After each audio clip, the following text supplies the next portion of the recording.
Hadlang sa pag-upo sa pwesto ni Senator-elect Erwin Tulfo. Yan ay matapos ibasura ng COMELEC ang disqualification case laban sa kanya.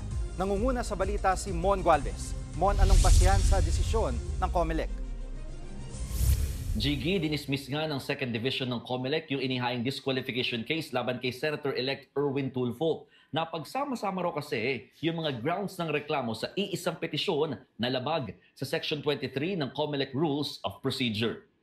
Nataon naman sa araw ng pag-dismiss ng disqualification case ang panunumpa ni Senator-elect Erwin Tulfo ng katapatan sa tungkulin sa harap ng isang barangay captain sa Maynila.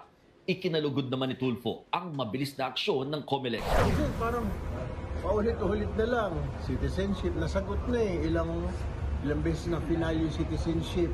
Nasagot naman na sana humingi nila sila sa COMELEC dahil may dokumento kami na galing sa US Embassy. Sinasabi hindi ako US citizen. Sana humingi nila sila doon. Ang issue naman sa Senate presidency ang isa sa unang hamon na haharapin ni Senator-elect Erwin Tulfo. Kahit sa Hulyo pa siya mauupo, ngayon pa lang daw ay gusto na siyang kausapin ni Senate President Cheese Escudero at Senator-elect Tito Soto. Pareho po sila na humingi na meeting. Sabi ko sa kanila pareho na mag-usap muna kami magkapatid. Kagabi nga ho, nag-usap kami ni Paul Rafi extensively.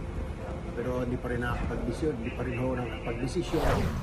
Nagpasalamat din sa Senator-elect Erwin Tulfo sa anyay pagiging mabilis na aksyon na ginawa ng COMELEC. Balik sa iyo, Jiggy. Yan po si Mon Gualvez, nag-uulat mula sa COMELEC sa Maynila.